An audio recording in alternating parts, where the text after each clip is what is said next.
Cette question de la précarité énergétique, ça fait plusieurs années en fait qu'on la questionne, qu'elle remonte de notre base militante.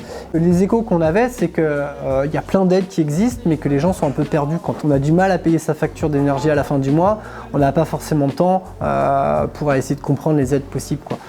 Puis il y a aussi le fait que dans une copropriété, les gens ne se connaissent pas forcément, il n'y a pas forcément de lien. Donc ce qu'on a vraiment essayé d'expérimenter dans ce projet, c'est de se dire déjà si on recrée du lien entre les gens, qu'on crée une conversation autour de l'énergie, qu'on met en place des petites actions qui au fur et à mesure permettent de donner du pouvoir d'agir aux gens, et ça permet d'aller vers l'objectif final qui est la rénovation énergétique. En général, on a juste une envie, c'est de se lancer, de régler les problèmes, de foncer. Et en fait, on passe jamais assez de temps sur l'analyse de l'environnement. Est-ce qu'il y a des impayés? Quelles sont les relations avec le syndic? Comment est structuré le conseil syndical? Le but des gens, c'est pas tant d'avoir des travaux d'isolation thermique. Par contre, baisser des charges, oui, ça. Il nous manque cette donnée clé, clairement. Dans une copropriété, il y a beaucoup de décideurs différents. Il y a les propriétaires qui sont eux-mêmes à la fois des habitants parfois et des décideurs au sein de leur AG. Il y a des groupes parmi les propriétaires qui vont être des alliés, d'autres qui vont être des opposants. Il y a des locataires au milieu de tout ça qui ont moins de pouvoir de décision et qui sont parfois les premiers concernés par les désagréments.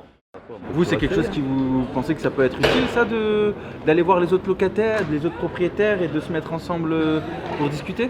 Que moi j'aille les voir? Non, on peut le faire ensemble par exemple. À chaque fois qu'on fait du porte-à-porte, on n'y va pas en expliquant ce qu'il faudrait faire. On y va en demandant aux gens, en partant des gens de là où ils sont, c'est-à-dire de leur colère, de leurs problèmes, de ce qu'eux sont prêts à faire, et on travaille à partir de là. Sinon, ça ne marche pas. On a peut-être raison, mais on a raison tout seul.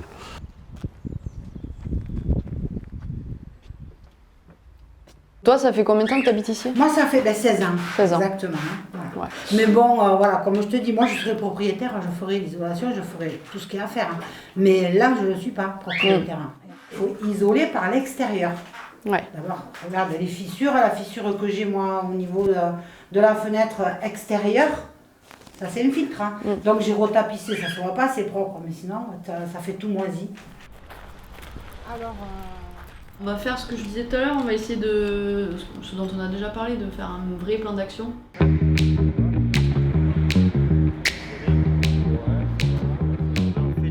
Quand on a trouvé ce qui les met en colère, l'objectif c'est de les mobiliser par rapport aux responsables de cette colère, de voir avec eux qu'est-ce qu'on peut faire pour y mettre un terme à l'injustice qui est source de la colère et comment on peut le faire ensemble, et ça c'est l'engagement collectif. Là, aujourd'hui, la problématique des habitants, c'est comment rénover leurs habitations avec des moyens qu'ils n'ont pas. Donc notre demande, c'est d'avoir des moyens supplémentaires. Le 25 juin a lieu le comité de pilotage avec les élus et les techniciens. Il n'est pas acceptable que seul un propriétaire, certes majoritaire, soit présent à ce comité de pilotage et que les copropriétaires ne soient pas représentés. Est-ce qu'on est d'accord pour aller s'inviter à la réunion et ou la bloquer pour participer et rencontrer les élus? Oui. Qui est d'accord? Oui. Enfin, faut essayer. Si on veut qu'ils décident quelque chose qu'on demande, il y aurait peut-être intérêt à les prévenir. Pas simplement débouler. Débouler, c'est faire pression pour que la décision soit adoptée. Mais qu'ils soient prévenus de ce qu'on va venir demander. Vendredi 18h, qui serait disponible pour préparer l'action? Les deux Dominiques disponibles? C'est pas normal qu'en fait tous ces comités de pilotage se passent sans les premiers concernés. Donc là, on revendique le droit aux premiers concernés de s'exprimer.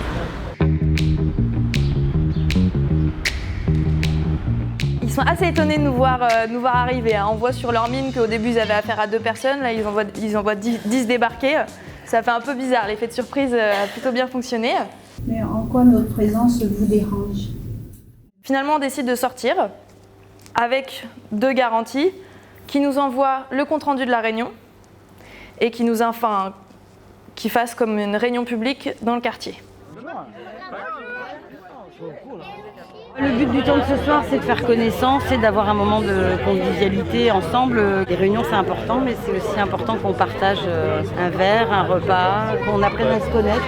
J'aimerais bien qu'il y ait un peu plus de dynamique, qu'au moins les gens qui disent je suis contre, qu'il y ait quand même déjà un débat, qu'on dise pourquoi on est pour, pourquoi on est contre, et puis que ça fasse avancer les choses et que d'un petit noyau, on arrive un jour à être un peu plus de propriétaires et que finalement, en assemblée générale, ça soit voté. Ce que je vous propose, c'est on va essayer de jouer ça, en gros de jouer cette scène-là, cette assemblée générale.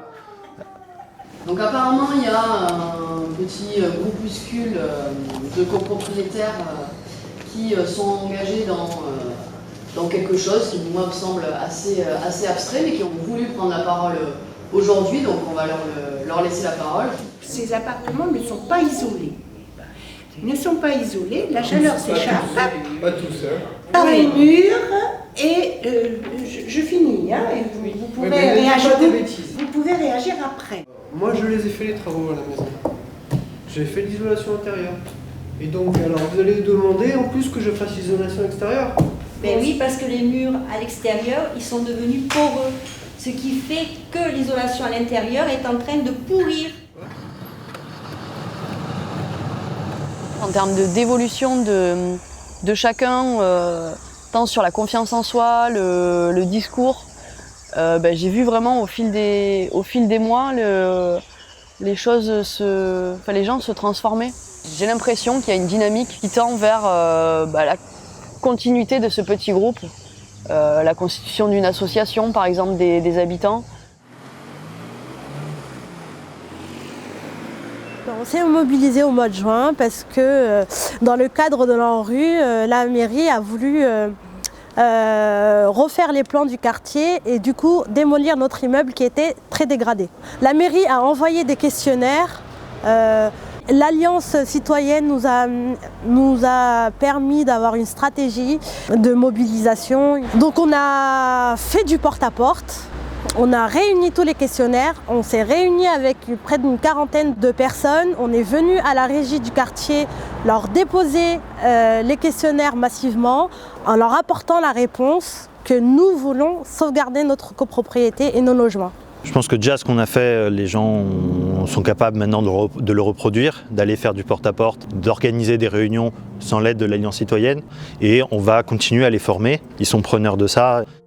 On a mis en place un manuel pour reproduire ce type de projet. Le manuel, il donne différents outils sous forme de fiches pratiques. Par exemple, savoir comment faire du porte-à-porte, aussi pour organiser une réunion de façon inclusive, que tout le monde se sente impliqué dans le projet, ou alors encore pour présenter différents arguments, parce que tout le monde ne sera pas sensible aux mêmes arguments pour procéder à la rénovation thermique des bâtiments.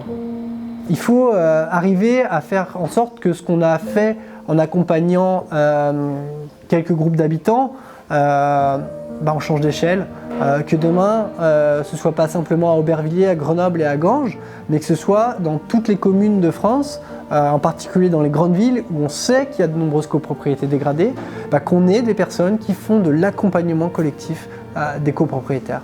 Et ce nouveau métier, il est essentiel parce qu'il y a comme ça qu'on peut aller vers la rénovation. C'est ce qui se dégage de ce projet. Mettre des aides pour la rénovation ne suffit pas si on n'accompagne pas les gens individuellement et surtout en termes de groupe.